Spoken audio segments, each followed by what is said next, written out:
Chers téléspectateurs, bonsoir. Heureuse de vous retrouver dans cette nouvelle édition.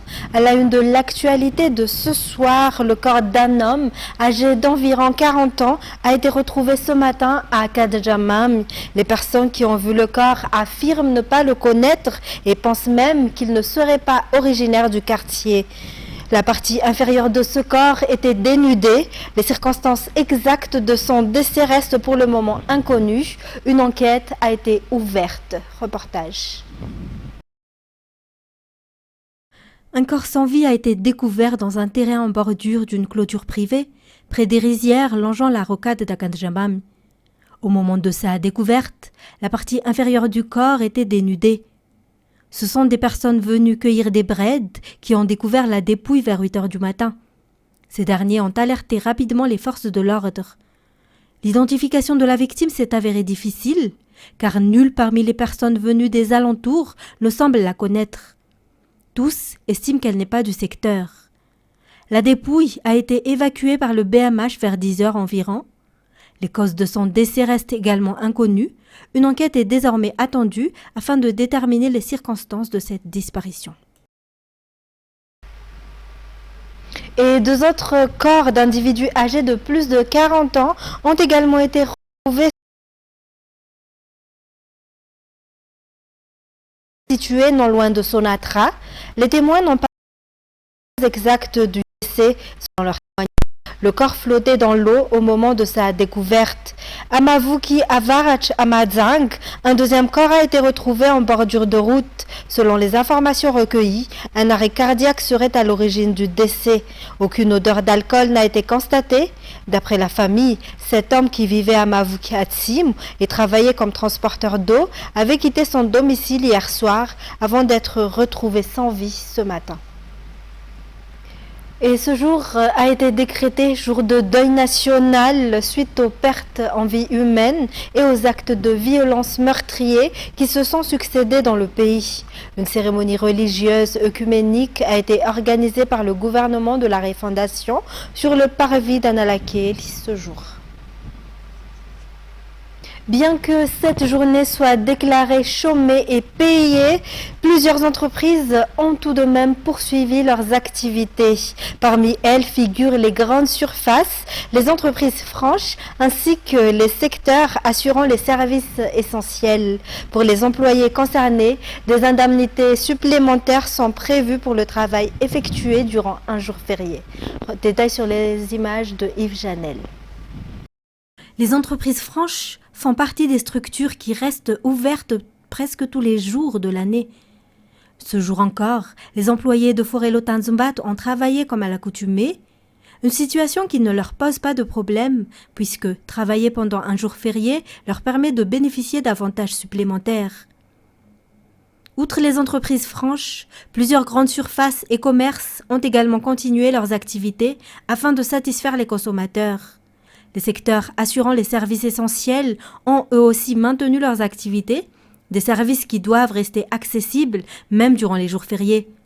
Les journalistes figurent également parmi ceux qui poursuivent leur travail durant ces journées afin de collecter les informations et d'informer le public. Et dans un tout autre sujet, les usagers de voitures et de 2 roues disposent encore de 3 jours pour retirer les feux non conformes à la réglementation. Passé ce délai, des sanctions seront appliquées lors des visites techniques ainsi que des contrôles routiers. Reportage sur les images de Yves Janel. Les contrôles effectués par les services chargés de l'inspection des véhicules seront désormais stricts. Après le délai de 3 jours accordé aux propriétaires de voitures et de motos pour retirer définitivement les feux non conformes, aucune tolérance ne sera plus accordée. Selon les explications des autorités, certains automobilistes retirent ces feux avant le contrôle technique, puis les réinstallent une fois l'inspection terminée. L'interdiction d'utiliser des feux non conformes sur les voitures et les motos n'est pas une nouvelle mesure. Elle est déjà prévue par la loi numéro 2017-002 du 6 juillet 2017 portant code de la route. Elle est également reprise dans le décret d'application numéro 2026-974 du 23 avril 2026 relatif à cette loi, ainsi que dans le décret numéro 93-894 qui encadre les dispositifs d'éclairage des véhicules. Les services en charge de l'inspection des véhicules appellent également tous les usagers de la route à respecter la réglementation. Selon eux, le respect de ces dispositions est essentiel pour garantir la sécurité routière et contribuer à la réduction des accidents de la circulation. Dans la page culturelle, la Viva Zumba Vacances se tiendra les samedis 1er et 8 août prochains. Cet événement est ouvert à tous, en particulier à ceux qui ne savent pas danser et souhaitent apprendre. Les inscriptions sont d'ores et déjà ouvertes pour toutes les personnes désireuses d'y participer. Reportage sur les images de Yves Chanel. Pour ceux qui ne peuvent pas partir ou qui ne sont pas encore partis en vacances, venez vous divertir avec Viva et l'équipe du coach Boudouassen. En effet, le Viva Zumba Vacances se déroulera les samedis 1er et 8 août à 10h. Cet événement est ouvert à tous, sans distinction d'âge. Chacun pourra venir se détendre, passer un bon moment et faire de nouvelles rencontres. La coach conseille de venir en tenue légère, avec des chaussures de sport souples et de ne pas oublier une bouteille d'eau. Les inscriptions sont ouvertes au tarif de 10 000 ariars pour toutes les personnes souhaitant y participer. Et l'école de danse d'Iyar prépare un grand spectacle intitulé « Voyage dans le temps » qui se tiendra le dimanche 2 août au CCI Ivatu.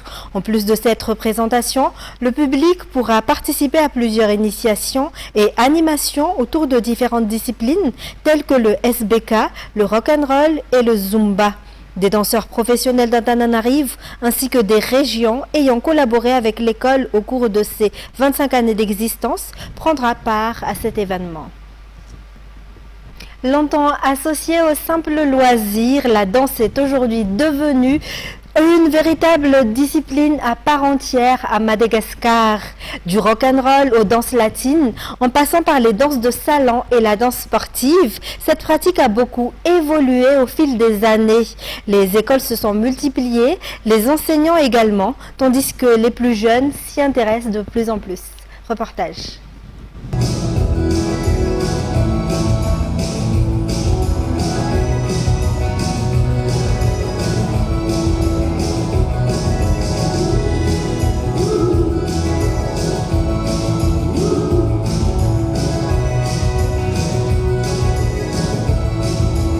Il y a une trentaine d'années, le rock était la danse qui faisait vibrer les pistes à Madagascar. C'est dans cet univers que Risa Manch a fait ses premiers pas, en autodidacte, avant de perfectionner sa technique. À cette époque, le rock lent et le rock rapide dominaient encore. Peu à peu, les danses de salon trouvent leur place, alors que seuls 2 ou 3 professeurs étaient réellement connus dans le pays. En 3 décennies, le paysage de la danse a profondément changé. Les disciplines se sont diversifiées, les compétitions se développent et les écoles sont désormais présentes dans plusieurs régions de Madagascar. Au-delà de l'apprentissage des pas, la danse est aussi reconnue pour ses bienfaits. Elle améliore la mémoire, développe la concentration et contribue à l'éducation des jeunes. Enfin, une distinction importante existe entre la danse de loisir et la danse sportive. Si la première laisse davantage de liberté dans les mouvements, la seconde répond à des normes internationales très strictes où chaque geste est codifié et exécuté avec une grande précision. Passons à présent aux actualités internationales. La barre des 1000 morts pour Ebola franchie en RDC, mais en Ituri, épicentre de la flambée, 2 essais cliniques ouvrent toutefois une piste encourageante. Pendant ce temps, l'agence sanitaire de l'Union africaine appelle les États-Unis à lever les restrictions de voyage qu'elle juge inefficaces contre la propagation du virus. Reportage de France 24. Dans l'est de la République démocratique du Congo, la lutte contre Ebola peine à suivre le rythme de la contagion. Plus de 2500 cas ont été détectés depuis la mi-mai, mais l'Organisation mondiale de la santé craint que l'ampleur réelle ne soit 2 à 4 fois supérieure aux chiffres officiels. C'est la propagation la plus rapide jamais recensée pour ce virus. La méfiance de la population envers le corps médical complique le travail des autorités de santé. Nombre de personnes infectées évitent de se rendre dans les centres de soins, au risque de contaminer leurs proches. Des rumeurs affirment par exemple que les médecins tuent les patients ou que la maladie n'existe pas. Malheureusement, la désinformation se propage plus rapidement que les informations véridiques. Cela signifie pour nous qu'en termes de confiance de la population, nous devons redoubler d'efforts pour dialoguer avec elle. Il n'existe actuellement aucun vaccin disponible contre la souche Bundibugyo, responsable de cette 17e flambée d'Ebola dans le pays. Moins de la moitié des 115 millions de dollars demandés par l'Organisation mondiale de la santé pour lutter contre l'épidémie ont été réunis. Le conflit qui oppose le gouvernement aux groupes rebelles dans la région facilite également la propagation de la maladie et complique le travail des soignants. Des professionnels de santé exténués qui pour beaucoup n'ont pas reçu de salaire depuis des mois et menacent de faire grève. La menace d'une grève est très préoccupante. Si certaines équipes, comme les équipes de surveillance, ne travaillent pas, cela signifie qu'il sera impossible d'endiguer l'épidémie. Résultat de cette défaillance de l'État, moins de 9% des cas contacts sont tracés et mis à l'isolement. Les chercheurs estiment que la flambée actuelle d'Ebola pourrait atteindre l'ampleur de l'épidémie qui avait sévi de 2014 à 2016 en Afrique de l'Ouest. Elle avait alors fait plus de 11 000 morts.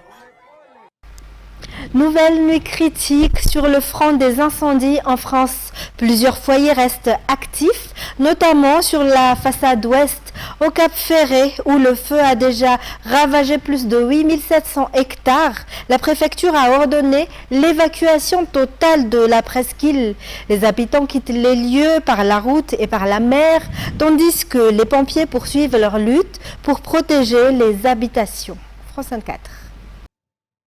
Une maison emportée par les flammes, sous le regard impuissant des pompiers.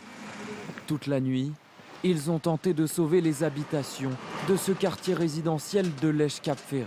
Il y a le feu derrière les baraques, le vent se lève et on va essayer de ne pas se faire prendre les baraques. Là, il y a le feu qui est là-bas, regardez, vous voyez, il est juste là. Là, ça prend fort. Le feu a franchi la ligne d'appui, mise en œuvre par les sapeurs-pompiers. Ils sont cernés de part et d'autre. Deux baraques qui vont partir, ça n'arrive pas vite là. Les flammes entrent dans les lotissements. On n'est pas assez nombreux là. Non, on n'est pas assez nombreux, mais on fait comme on peut parce que c'est la guerre. On arrive encore à pas trop mal gérer. Franchement, là, les 3 maisons du quartier, là, on vient de les sauver. Des conditions difficiles pour les pompiers. Avec le vent, l'incendie se déplace rapidement. Les fumées sont chaudes, l'air ambiant est chaud, il est virulent, il arrive vite, il y a du vent. Il n'y a rien qui est fait pour que ça soit facile, quoi. Les gendarmes patrouillent pour s'assurer que tous les habitants ont évacué la commune. Et les incendies continuent de ravager l'Espagne dans la province d'Ávila au nord-ouest de Madrid. Un feu a entraîné l'évacuation de milliers d'habitants, tandis que les flammes menacent plusieurs communes. Face à l'ampleur de la situation, les autorités ont déclaré l'état d'urgence national afin de coordonner les moyens de secours. France 24. Sur des kilomètres, la ligne de feu continue de progresser. Les incendies qui font rage dans la région d'Ávila, à 100 km à l'ouest de Madrid, ne sont toujours pas maîtrisés. La géographie locale et les conditions météo compliquent les opérations d'extinction. On travaille dans des conditions très difficiles, des vents violents, un terrain accidenté et par-dessus le marché, l'impossibilité d'accéder par voie terrestre. Compte tenu des conditions actuelles, on prévoit que l'incendie continuera de se propager, lentement mais sûrement. Face à l'avancée incontrôlable des incendies, le gouvernement espagnol a décrété jeudi soir l'état d'urgence d'intérêt national. Un dispositif qui permet de mobiliser plus rapidement des ressources étatiques pour lutter contre les feux. Plus de 270 pompiers et militaires sont mobilisés. 10 000 personnes ont déjà été évacuées dans la grande communauté de Madrid. Ma maison est juste là. C'est dramatique. Je vis ici depuis 36 ans, j'ai jamais rien vu de tel. Je pensais qu'ils allaient réussir à maîtriser la situation pendant la nuit, mais le feu leur échappait totalement. La région d'Ávila est loin d'être la seule touchée par les feux. Ces derniers jours, de nombreux incendies se sont déclarés en Espagne, notamment à l'est et au sud de la capitale Madrid, aidés par la vague de chaleur qui sévit depuis plusieurs jours. Ils peuvent progresser très rapidement, surtout dans les zones désertiques où la broussaille alimente les flammes. Et nous voici déjà au terme de cette édition. Mesdames et messieurs, je vous remercie de votre fidélité. Au revoir et passez une bonne soirée.